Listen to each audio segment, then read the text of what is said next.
agad na mawala ang kaniyang galit sa iyo at magkandara pa siya sa kakaisip sa iyo kung saan ka man naroroon. Hello mga guys, kumusta kayo? Panibagong araw, panibagong video na naman tayo. And sa araw na ito ay isa na namang video ang aking ituturo sa inyo na simpleng gabay o simpleng pamamaraan na makakatulong sa atin. At bago ang lahat, gusto ko lang mag-disclaimer sa mga taong hindi naniniwala at hindi gusto ang mga kagaya nitong video.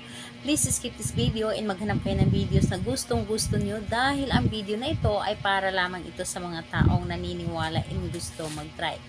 Sa lahat po ng mga nagko-comment po dito sa aking video, dito sa loob ng aking channel, mag-ingat sa lahat ng mga nagre-reply sa inyo na dinadala kayo sa kanilang WhatsApp in Imo app upang makaiwas po tayo sa scam.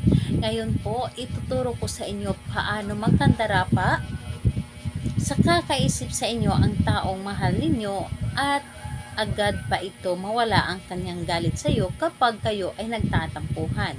Ito ay pwedeng gawin sa parehasang kasarian, babae ito babae and lalaki ito lalaki. And syempre naman sa ating babae at lalaki na mag-partner. And ayun po, dito po ang kailangan lamang natin dito ihanda sa paggawa ng ritual na ito ay kailangan lamang natin dito maghanda ng isang larawan. Larawan ng ating target. Yes po, larawan na naka-photocopy o di kaya'y naka-printed lang ito. Hindi pwedeng nasa loob ng inyong cellphone. So, ngayon, kailangan din natin dito ng panulat.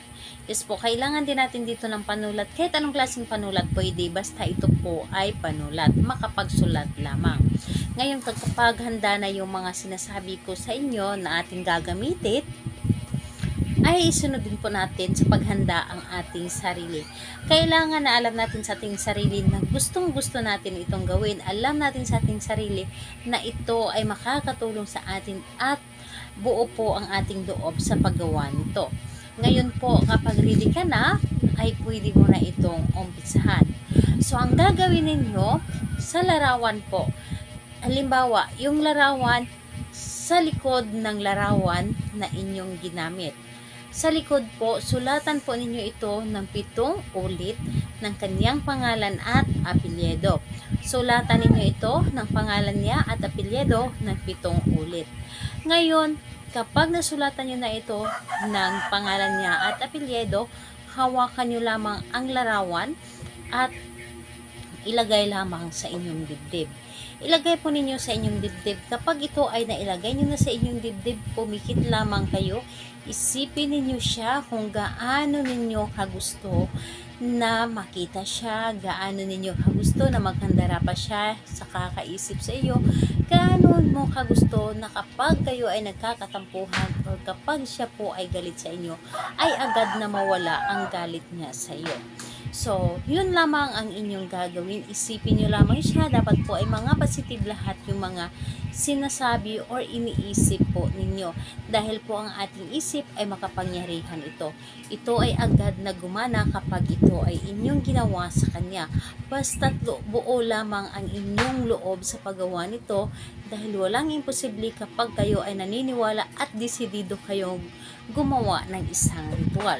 So, ngayon po, ang larawan na inyong ginamit sa pagre-ritual, ang gagawin po ninyo doon ay ilagay nyo ito sa ilalim ng inyong unan. At higaan nyo lamang ito. Higaan nyo ito sa gabi-gabi. Hayaan nyo lamang ito sa ilalim ng inyong unan o di kaya sa loob ng inyong punda. At kung gusto po ninyo itong kausapin sa gabi, pwede ninyong kunin ang larawan at ibalik kaagad sa ilalim ng unan kapag ito ay natapos ninyong kausapin. Dahil sa ating pag-uusap o sa ating pagsasalita gamit ang kanyang larawan, ito po ay isa sa mga makapangyarihan na kapag may gusto tayo sa isang tao ay natutupad at nararamdaman nila ito at sila po ay makakaramdam ng pagkakamis sa atin. So, ayun po, gawin ito sa kahit anong araw at oras, basta't gustong-gusto nyo lamang itong gawin at buo ang inyong loob at buo ang inyong tiwala. So, ayun po. Sa lahat ng may mga katanungan po, mag-comment lamang sa baba para ma-replyan ko po kayo. Bye bye everyone!